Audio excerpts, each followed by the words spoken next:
Okay, everyone. We've been organizing around the country for months. We've been building a grassroots campaign.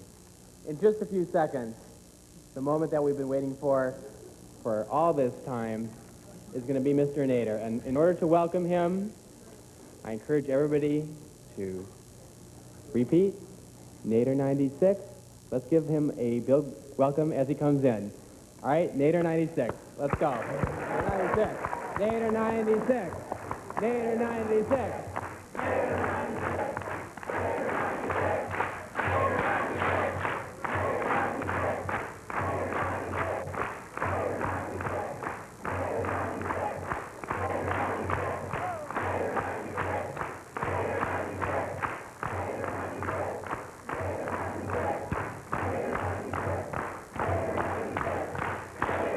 Okay.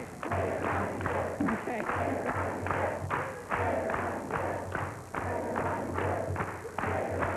To introduce Mr. Nader, welcome back, Ronnie Duggar.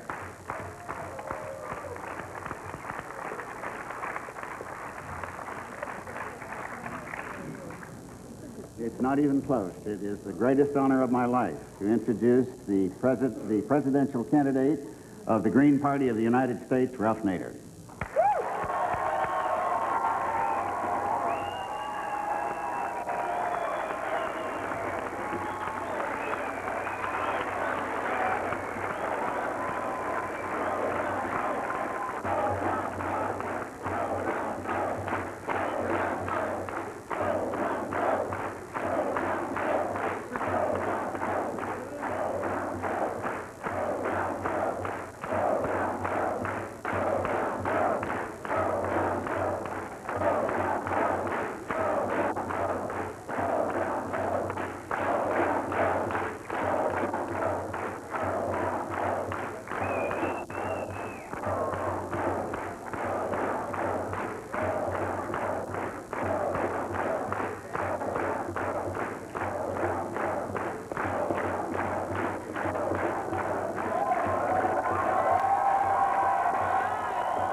Thank you.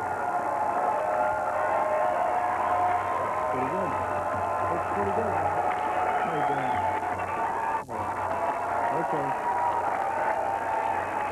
Thank you. Thank you.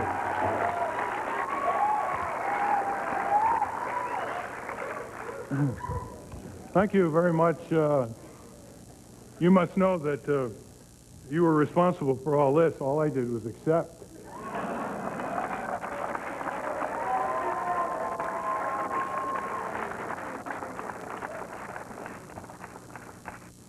Some of the prior speakers touched on a number of issues, and as I was listening to them, what occurred to me is that most of the issues and the subjects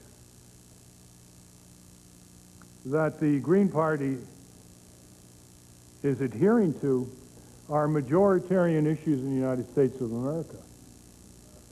And this is what commended the Green Party so much to those of us who were not in on the founding, is that if you look very carefully at the Green Party platform that's being proposed for your approval, this is by far the most comprehensive, broad-based platform that deals with the wide range of systemic justice that's needed in this country, from the political to the corporate to the cultural, the civil liberties and civil rights, a platform of any party in the country. I wouldn't begin to compare it with the flaccid, insipid, empty, cowardly platforms of the Democratic and Republican Tweedledum Tweedledee party.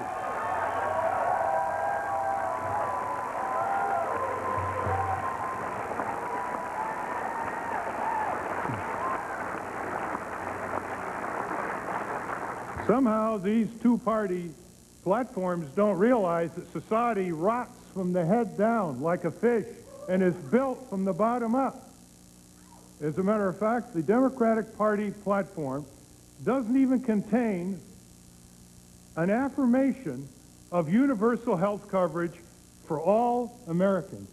It even backed off of that, while it took money from the hospital lobby, the medical lobby, the drug industry lobby, the giant HMOs, and insurance lobby. And as far as the Republican platform is, this one could have been written by the Fortune 100. Corporations, you must know something I don't know.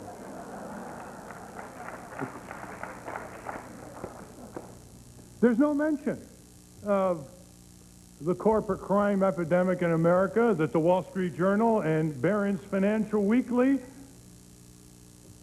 print stories about almost every day. There's no mention about corporate welfare. Why would they mention campaign finance reform? They sailed into San Diego on a sea of corporate cash. It's a wonder they didn't slip off their seats.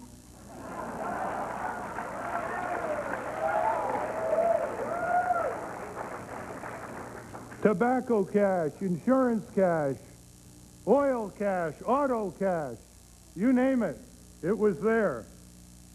Cash register politics. You know, the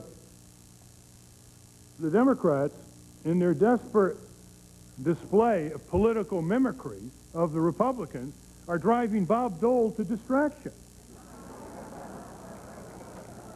Every time he makes a public policy statement, he precedes it by saying, I hope that Bill Clinton doesn't get this ahead of me because he'll deliver it.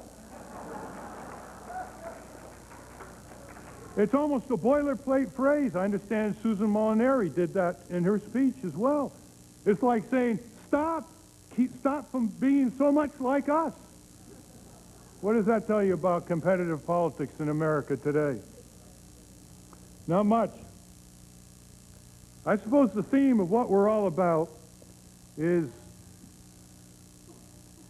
titled, I the Citizen, We the People.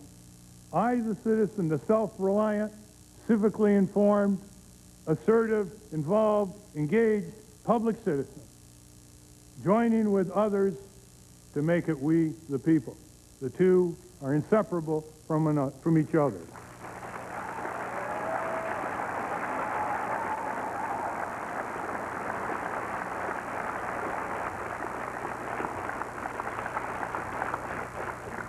Underneath all our respective social, economic, political problems and abuses and injustices rests the quality of our democracy. Democracy is the greatest problem-solving mechanism ever devised. That's why so many people intuitively, if not empirically, like it so much.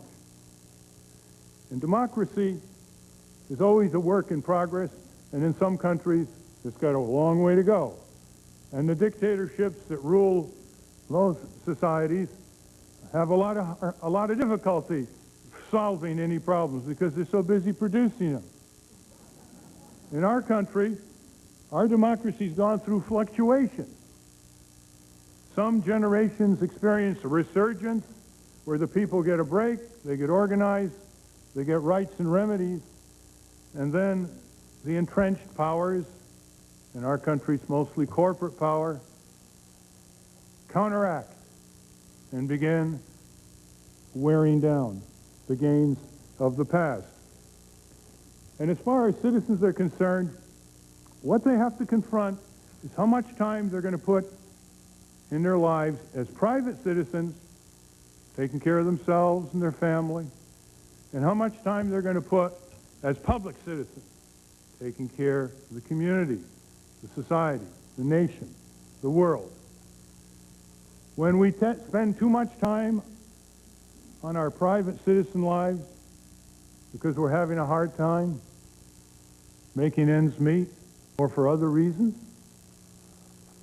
and we don't spend enough time on our public citizen lives, we will never have happy private citizen lives.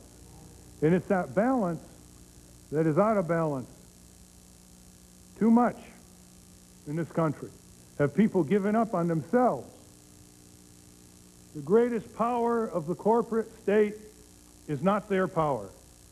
The greatest power they have over the people is the widespread feeling among millions of Americans that they don't count, they don't matter, and why try?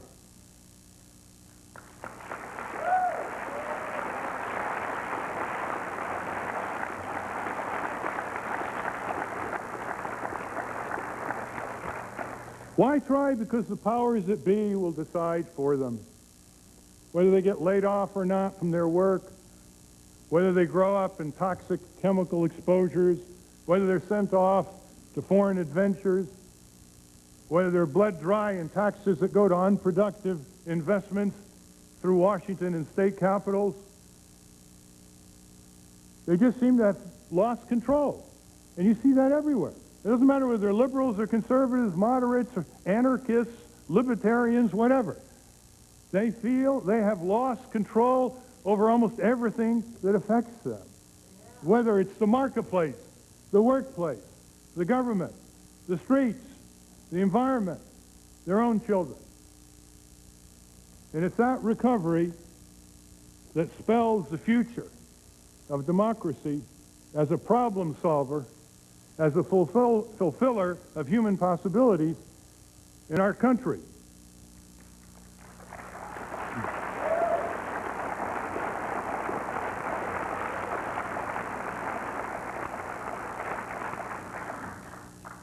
Now, when we talk about democracy, we're going to be very specific.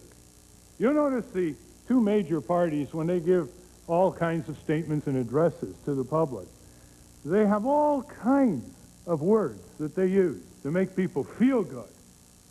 But there's one word that is increasingly short supply in both the statements of the Democrats and the Republicans. And that is the great work of human beings on earth. And that word is justice.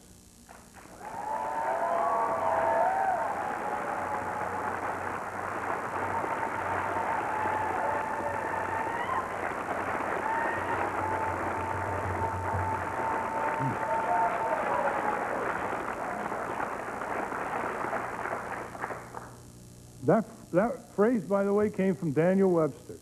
Justice is the great work of human beings on earth.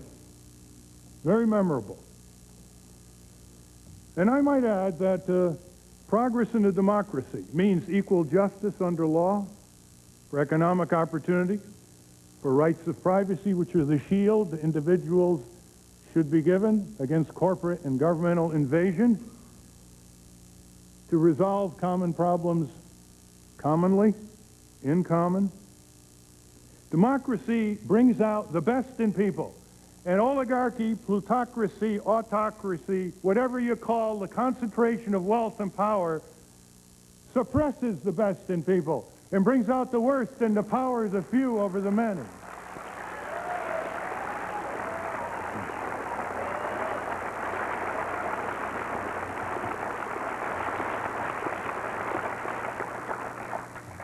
Democracy works. One of its greatest secrets. It works. To give you an example, it was the democratic resurgence over 200 years ago that brought us our Constitution, which developed the framework and made it a perfectible document later on with the amendment process.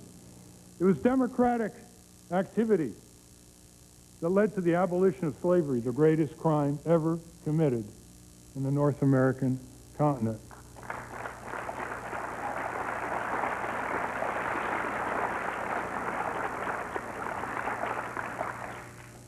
It was democracy in action that brought the women's right to vote, starting in 1846.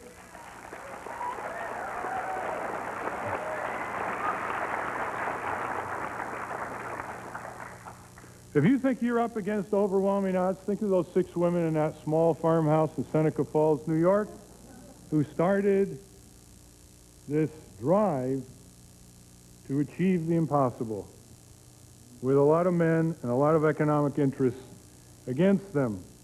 Most of them didn't live to see the constitutional amendment. Some of them saw some states, Montana, for example.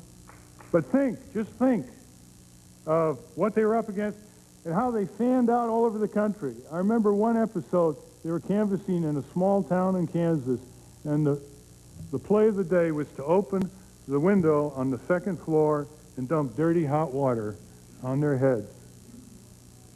We often forget what a street action movement that was, and how they were hauled off to jail and dragged off the street where they were demonstrating in downtown Washington. If you think those were odds, try being an early period abolitionist against slavery. And how about the workers who started the trade union movement? Another dimension of democracy in action.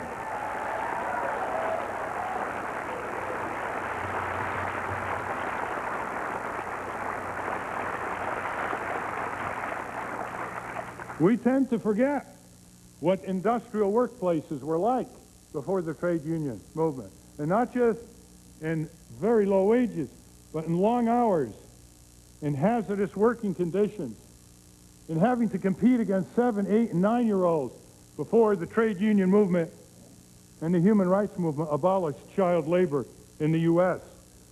And how about the farmers who brought the food to the table? How about those farmers around the turn of the century? They were up against the railroads and the banks who were bleeding them dry. And they started organizing in East Texas in the late 1880s. And within a few months, they signed up 200,000 farmers going door to door through the mud and the rain for $1 dues to start the farmer populist political and economic revolt, which led to the second wave of the progressive revolution early in our century, which produced reforms that we use to this very day, both economic and political.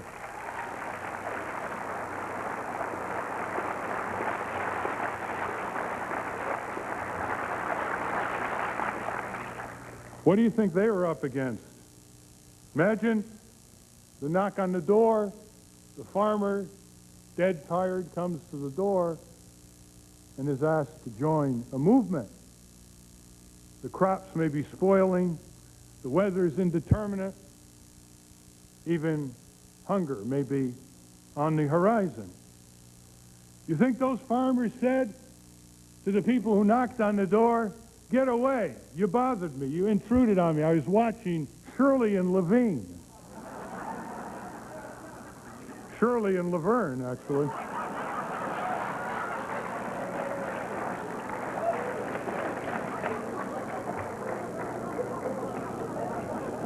You can see one thing about the Greens, they don't use teleprompters.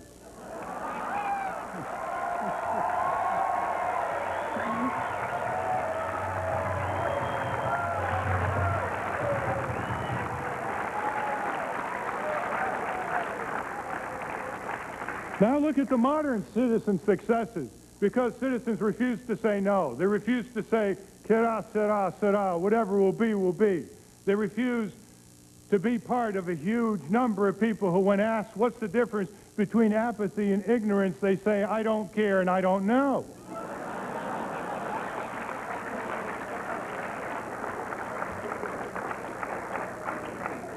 Who led the conservation and environmental movements? Citizens, before official action was taken.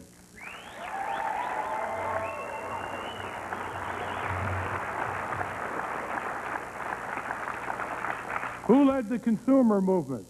Who led the modern civil rights and human rights movements against all kinds of bigotry and discrimination? Citizens.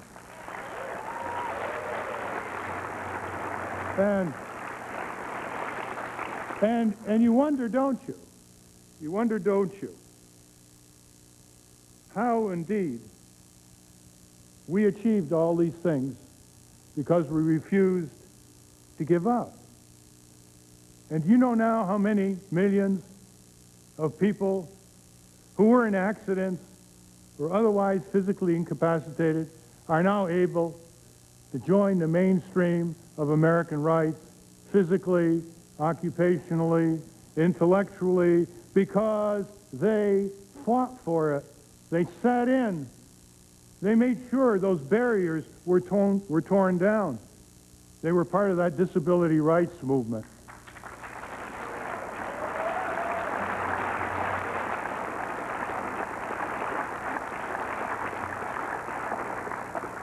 When I was in elementary school and high school and college, I hardly ever saw a student who was disabled. They weren't around. They weren't allowed to go to school. They were in special enclaves, out of sight, out of mind. Who says democracy doesn't produce progress?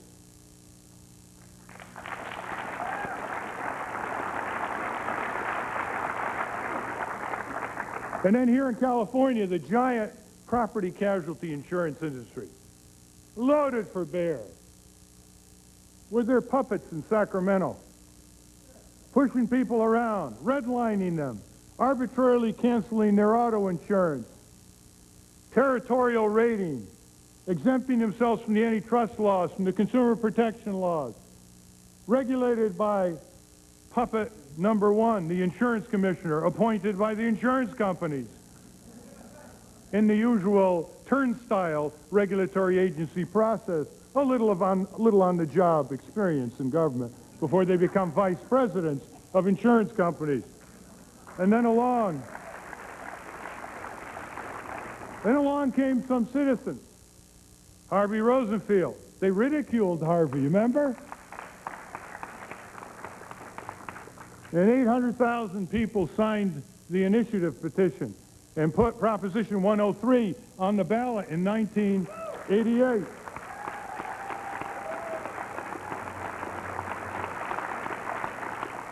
Now look at the array of power. The insurance industry put two of their initiatives on the ballot as decoys and distractions. They pumped $80 million in advertisements on TV and elsewhere to defeat Proposition 103. Proposition 103 citizens were lucky if they spent $1 million net after a lot of canvassing. And the day after election, it was Proposition 103 that won and the insurance industry initiatives that lost against all odds.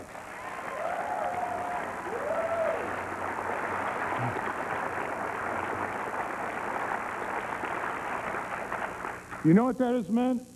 California is now one of the slowest auto insurance price growth states in the country.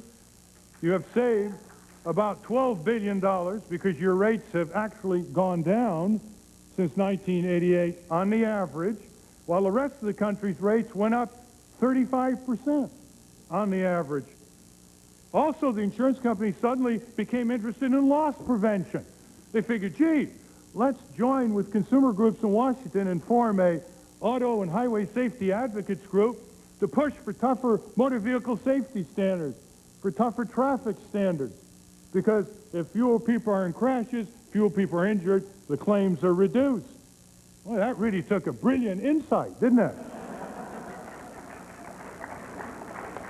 It took what I call a thundering civic jolt from the people of California at the ballot box.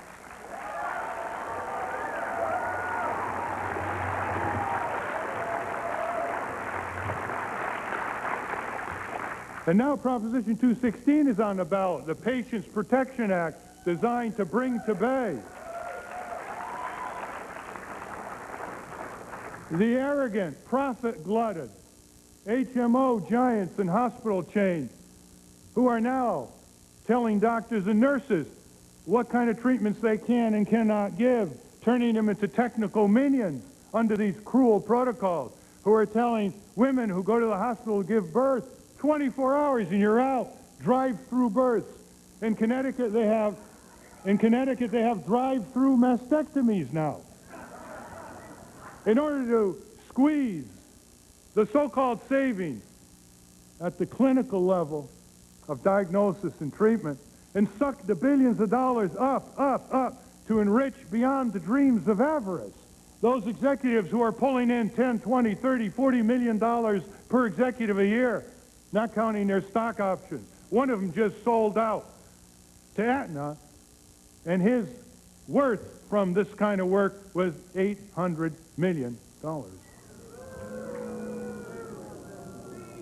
And yet you have a little child who fell from a tree here in California, and a piece of wood penetrated his nose into his brain, rushed to the hospital. His mother was a nurse. She asked for a CAT scan, and they looked at the protocol, and they said, oh, we've got to economize, no CAT scan, and that little boy now is blind and has cerebral palsy. This is what's going on. The Patient Protection Act, Prop 216, is designed to put an end to that, to send the drive across the country.